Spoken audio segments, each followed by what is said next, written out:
Bismillahirrahmanirrahim. Alhamdulillahi rabbil alamin. Allahumma salli wa sallim ala sayyidina Muhammadin al-amin wa ala alihi wa sahbihi ila yaumiddin.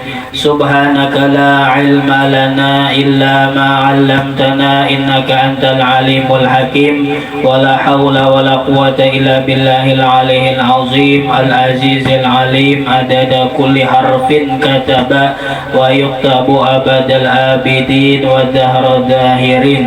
Radiyallahu anni wa ankum wa an jami'il muslimin. Marilah kita sama-sama membaca alhamdulillah, dari karena Allah subhanahu wa ta'ala memberikan kita keafiatan, dan salawat serta salam selalu tercurah keharibaan baginda Rasul sallallahu alaihi wasallam dan para keluarga, sahabat, pengikut beliau sampai akhir zaman. Menyambungi bacaan kita yang minggu semalam, ya kah? Menyatakan maksiat di lidah. Nah, ini sambungan maksiat nang ketiga, ya enggak? Nang pertama si malam maksiat mata, ya enggak? Nang kedua maksiat telinga. Nang ketiga hari ini maksiat lidah, ya enggak? Ilat jadi kita tak pandiran. Nah, yang kita sebutkan ini tiga maksiat nang zahir sudah. Jadi si malam ada 7 yang lah maksiat zahir dah. Berarti 4 lagi yang akan datangnya. Ujar Sidin, ketahui olehmu bahwasanya Allah subhanahu wa ta'ala menjadikan ia akan lidah. Jadi ulaan Allah tuh lidah kita nih, bagi anggota supaya engkau dengan dia, dengan lidah tadi tuh, supaya apa? Membaca Al-Quran. Nah, ya Allah, ini apabila balidah juga ada orang cuma kada sampai bisa juga lalu besoknya. Nah, ya kan? Jadi disuruh kita itu, lidah kita ini dipakai untuk membaca Al-Quran. Satu. Dan hadis Nabi Muhammad sallallahu alaihi wasallam. Ini yang paling bujur itu 2 aja. Habar yang paling bujur 2 aja. Selain daripada yang 2 itu bisa bujur, bisa kada. Nah, panang 2 Al-Quran dan hadis. Apabila ada di dalam Al-Quran, kabar itu pasti bujur. Apabila ada hadis dari Nabi sallallahu alaihi wasallam, itu pasti bujur. Nah, selain daripada 2 ini bisa bujur, bisa ada kabarnya.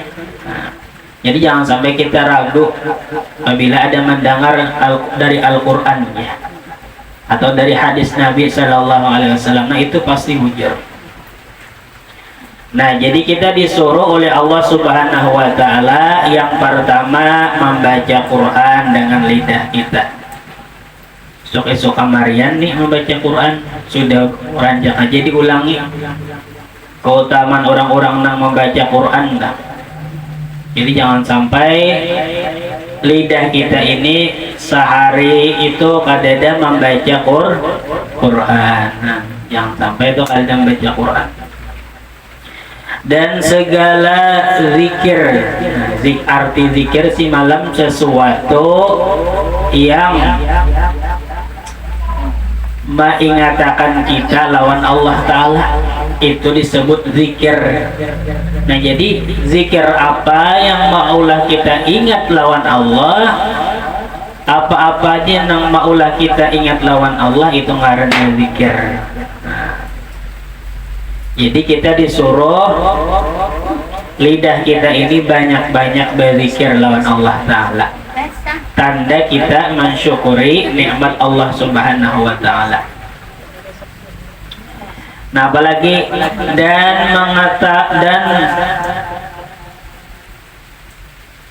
dan pengetahuan yang memberi manfaat. Nah, ini ilmu. Jadi ada juga ilmu yang kada bermanfaat, ya kah?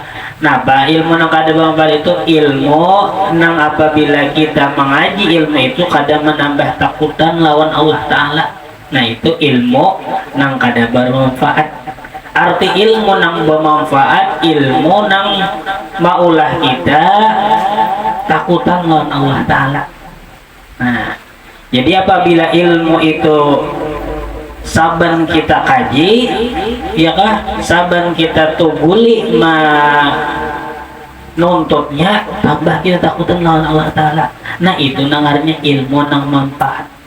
Tapi lamun ilmu nang maulah wani lawan Allah, kada takutan lawan Allah Ta'ala, ya kah? Nah, itu ilmu nang kada bermanfaat, bahkan ilmu nang mudarat kita. Nah, itu dijauhi ilmu nang kaita. Dan menyuruh engkau dengan kebajikan, artinya kebaikan. Dengan lidah ini nah kita kawa menyuruh anak kita nak sembahyang, kan kebajikan tak? Itu termasuk mensyukuri nikmat lidah. Bila kita kada menyuruh anak kita sembahyang, berdosa kita. Nah, dan daripada kewajiban kita tuh, bila anak sudah balik berakal maka wajib disuruh. Menasihati anak itu kebajikan juga lah. Nah, tapi menasihati itu jangan lawan bemamai. Nah, itu menasihatinya tuh jangan sampai bemamai. Nah, apa ngarannya Fir'aun tuh, nah, ya kan, didakwahi oleh Nabi Musa dan Nabi Harun, ya kan, disuruh oleh Allah Subhanahu wa taala menasihatinya dengan lemah lembut. Kayak apa pian hati Fir'aun, tingkarasan lamah juga akhirnya. Kenapa? Karena mendakwahi menasihatinya dengan lemah lembut. Cuma kenapa jadi kada beriman Fir'aun nih? Kenapa? Karena ini ada basic kawan panasihatnya. Nah, penasihatnya inilah nang menyamuhi kawannya. Nih partner lah dia orang ini, partner yang lah. Padahal tuh Nabi Musa tuh parak sudah, bahasa kitanya lintok sudah parak, artinya empat Nabi Musa dan Nabi Harun. Karena lemah lembutnya Nabi Musa dan Nabi Harun ini berdakwah lawan Nabi Musa. Cuma kawan dihiga ini nah mempengaruhi. Nah, jadi kawan si malam pengaruhnya luar biasa dalam kita. Nah, dan melarang daripada kejahatan. Nah, ya, melarang daripada kejahatan. Anak ada sembahyang ditagur, ya Allah. Nah, keluarga kita ada sembahyang ditagur. Nah, itu mencegah daripada kemungkaran tadi dengan lidah juga. Nah, itu nikmat yang luar biasa. Inilah yang disuruh oleh Nabi, iyakah, hendaklah engkau berkata yang baik-baik. Jadi kita disuruh oleh Nabi, iyakah, barang siapa ujar Nabi yang beriman lawan Allah dan Rasulnya dan beriman lawan hari kiamat, maka hendaklah ia berkata-kata yang baik. Napa perkataan yang baik? Tadi napa menasihati, ya kah? Mbak itu melarang pulang, ya kalau melarang nang kejahatan kemungkaran. Itulah nang dingarani nang berkata nang baik-baik. Nah, apalagi nang berkata nang baik-baik menurut agama, memberi nasihat engkau akan orang Islam. Nah, ini bagiannya bubuhan ustad-ustad ini, ya kan? Nah, atau bisa juga kita di rumah tadi menasihati anak, menasihati laki kita, ya kan? Karena kita disuruh oleh Al-Quran, ku ampusakum wa ahlikum nar, ya lah. Ujar Allah Ta'ala,